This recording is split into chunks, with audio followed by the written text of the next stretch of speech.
안녕하세요. 독서전략연구소 곽동호 소장입니다. 반갑습니다. 예, 오늘은 독서기술 코칭 7번째 시간입니다. 오늘 여러분들과 함께 나눌 이야기는 독서 후 독후감은 꼭 써야 한다는 주제로 이야기를 나누려고 합니다. 본격적인 이야기를 하기 전에 지난 교육 내용을 잠깐 살펴보고 갈까요? 지난주 내용은 주제는 만화책은 독서로서의 가치가 없다는 내용으로 여러분들과 이야기를 나눴습니다. 그 결론은 뭐였죠? 독서를 시작하는 이들에게 만화책은 중요한 역할을 한다고 했습니다. 중요한 역할, 어떤 역할이었죠? 바로 책과 글에 대한 친밀성을 만드는데 중요한 역할을 한다는 것. 또 하나는 어려운 주제를 쉽게 접할 수 있도록 한다는 그런 만화책의 역할을 말씀드렸습니다. 이런 만화책의 장점이 있기 때문에 만화책의 단점이 몇 가지 되지만 그 부분을 경계를 하고 그 장점을 적극적으로 활용한다면 만화책도 충분히 독서의 가치를 만들어 갈 수 있다고 할 수 있죠. 그렇지만 단순하게 읽는 것만으로는 안 됩니다. 그죠? 모든 책이 그렇듯이 만화책도 읽고 나서 어떻게 해야 된다? 토론하고 글을 쓰고 하는 다양한 독활동이 병행돼야 된다. 그래야만 만화책도 독서의 유익을 만들어갈 수 있다고 말씀드렸습니다. 자, 만화책이 읽다 보면 줄글로 넘어가기 어렵다는 이야기를 하죠. 그 부분은 성인들은 좀 자연스럽게 넘어갈 수 있지만 아이들은 쉽지 않다. 그래서 어떻게 해야 된다? 좋은 책을 소개해주고 그리고 소개만으로 끝나는 것이 아니라 읽어주는 노력까지 병행돼야 된다고 말씀드렸습니다. 기억나시나요? 네. 오늘은 여러분들과 함께 나눌 이야기는 독서 후 독후감은 꼭 써야 한다는 내용입니다. 독후감이라고는 했지만 독후감만 이야기하는 건 아니고요. 서평이나 독서록이나 독후감이나 글로 쓸 수 있는 요약이나 뺏겨쓰기 등 모든 것을 지칭한다고 보시면 되겠습니다. 그럼 우리는 이런 글쓰기, 독후감 작성을 어려워하는 이유는 무엇일까요? 그 첫 번째 이유는요.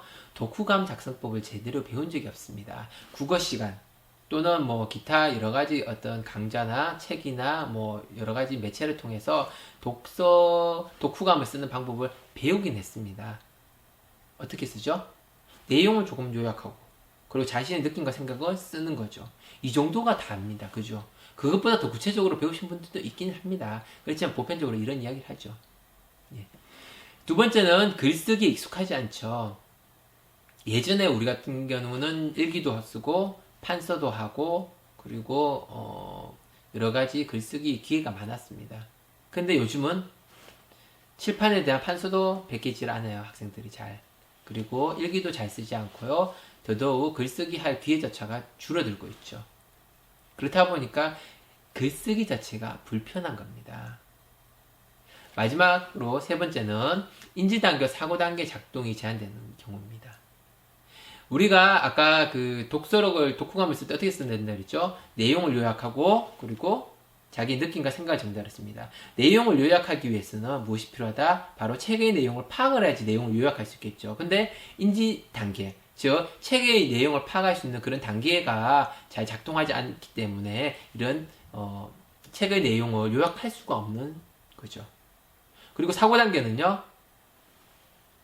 느낌과 생각을 작성해야 되는데 사고 단계가 작동하지 않으니 느낌과 생각이 나올 수가 없는 겁니다. 여기다 추가적으로 이제 그 인지 단계에서 책의 어떤 내용을 가져와서 어떤 생각의 재료를 구하지 못하니까 뭐 사고 단계 작동하지 못하는 경우도 있고요. 그리고 재료는 있는데 책의 내용을 요약했는데 사고의 어떤 경험의 부족으로 단계가 작동하지 않는 경우도 있습니다. 자, 다음은 어떤 어머님과 제가 이제 상담한 내용을 한번 들려드릴게요. 독서 후에 독후감을 작성하면 독서 효과가 높다는 이야기를 들었다고 합니다. 그래서 아이들에게 매번 책을 읽고 나서 독후감 작성을 강요했다고 하네요. 그런데 아이들이 어느 순간부터는 책 읽기 자체를 싫어한다고 합니다. 그래서 어머님이 고민하시다가 이제는 독후감을 안 써도 좋으니까 책이라도 읽어라 라고 했다고 하네요. 문제는 이제 강요하지 않지만 학교에서 이제 독후감을 이제 숙제로 받아올 때가 있는데 이럴 때는 아이도 스트레스고 부모도 스트레스라고 합니다. 정말 이러한 독후감을 계속 써야 하는지를 물어오셨습니다. 어떻게 하는 것이 좋을까요? 독후감은 꼭 써야 할까요? 단적으로 말씀드리면 독후감은 꼭 써야 합니다. 써야지만 독서로서 얻은 어떤 알게 된 내용이나 독서를 통해서 생각한 부분을 구체화시킬 수 있죠. 그렇지만 접근 자체는 단계적으로 할 필요가 있습니다. 독후감의 장점은 크게 두 가지죠. 책을 통해서 알게 된 사실을 구체화하고 장기 기억화시킬 수 있습니다. 그러니까 쉽게 생각하시면 돼요. 여러분들이 책을 읽었어요. 그러고 나서 그냥 덮는 것과 책을 읽고 구체적인 내용들을 한번 다 적어보는 거죠. 그럼 어떨까요? 어느 쪽이 더, 이 책에서 중요한 핵심 포인트를 찾는 것이 쉬운지, 어떤 것이 더 오랫동안 기억할 수 있는지를 한번 상식선에서 생각해 보시면 쉽게 판단하실 수 있을 거라 생각합니다. 두 번째는 여러분들이 책을 읽고 생각을 하죠. 그러면 생각한 내용들이 어떻게 될까요? 머릿속에서 있습니다. 생각을 해요, 분명히. 머릿속에서 막 그 뭉게구름처럼 형성되어 있죠. 그런데 막상 이야기해봐라 또는 글로 써봐라 하면 어떨까요? 손으로 잡으려고 하면 자꾸 뭔가 잡히지 않고 흩어져 버려요. 근데 구름같이 뭉게구름 뭔가 있는 걸 보면 무언가 분명히 생각이라는 건 있어요. 그게 잘 잡히진 않죠. 그것을 구체화시켜 주는 것이 바로 글쓰기입니다. 즉 독후감의 장점이라고 하면요, 내가 알게 된 내용들을 구체화하고 생각한 내용들을 구체화할 수 있다는 장점을 가지고 있습니다. 그래서 우리는 이런 글쓰기를 하기 위해서 일반적인 방법을 적용합니다. 첫 번째는 책의 주요 내용을 요약하는 거죠. 그리고 두 번째는 읽고 느끼고 생각한 내용들을 기록합니다. 그리고 세 번째는 뭐 말은 안 했지만 통상적으로 암묵적으로 한 페이지를 채우려고 노력하죠. 근데 이것만으로는 사실은 독후감을 작성하기가 쉽지 않습니다. 그죠? 그래서 저는 단계적인 독후감 작성을 권해드리고 있습니다. 첫 번째 뭐죠? 한 줄 쓰기로 시작하시는 거죠. 한 줄 쓰기로 내가 몇월 며칠 날 무슨 책을 읽었다. 내용 중에서 마음에 드는 명언 한마디 또는 사례 한마디 아니면 실천할 수 있는 한마디를 한 문장을 적거나 또는 내가 좋아한 뭐 그런 감정, 그러니까 좋았다, 싫었다, 뭐 감동적이었다, 슬펐다, 뭐 그런 한 줄의 문장으로 독서록을 쓰기 시작하시는 거죠. 특히 뭐 책이 공책이 아니라 조금 편하게 수첩, 일기장, 메모지, 메모지를 쓰고 이렇게 낙장으로 버릴 수 있는 게 아니라 조금 모을 수 있는 메모지이지 않습니까?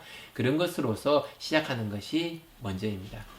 그래서 조금 글쓰기가 익숙해지고 조금 더 편해진다고 하면 그 다음에는 한 줄 쓰기 한 글에 대해서 설명을 하는 거죠. 왜 좋았는지, 왜 이 문장이 마음에 들은지, 왜 이것을 실천하려고 하는지, 이 실천을 통해서 나는 무엇을 얻고 싶은지에 대해서 그 질문을 통해서 답을 다는 형식으로 그것을 설명하는 식으로 글쓰기 분량을 늘려가는 것이 중요합니다.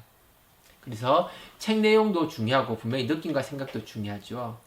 그 부분을 이제 가장 중요한 거는 익숙하게 만들고 그리고 한 줄 쓰면서 그 내용들을 분량을 늘려가고 그러고 나서 책 내용과 느낌과 생각들을 어느 정도 분리해서 좀 체계화하면 되겠습니다.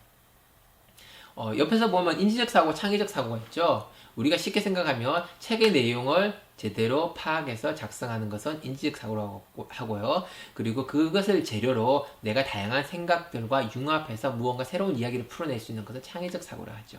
그래서 인지적 사고와 창의적 사고, 뭐 나중에 다시 이야기 드리겠지만 이 두 가지를 골고루 개발하기 위해서는 어떤 것을 하면 된다? 일기를 쓰거나 이렇게 독후감을 쓰면 됩니다. 자, 다시 한번 정리하면요. 단계적 독후감 작성 방법이라는 것은 어려운 게 아닙니다.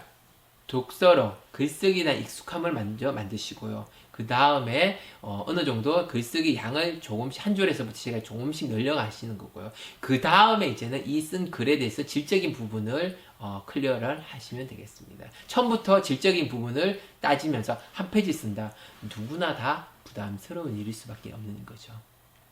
자, 오늘의 핵심입니다. 독서 후 독후감은 꼭 써야 한다? 예, 글쓰기는 독서 유익을 증폭시키는 도구다. 그래서 꼭 써야 한다. 대신 단계적인 접근이 필요하다. 예, 분명히 독후감은 여러분들이 책의 내용 그리고 그 책을 읽은 느낌과 생각들을 구체화할 수 있는 훌륭한 방법입니다. 꼭 여러분들이 한 줄 글쓰기로서 도전해 보시기를 권해드립니다.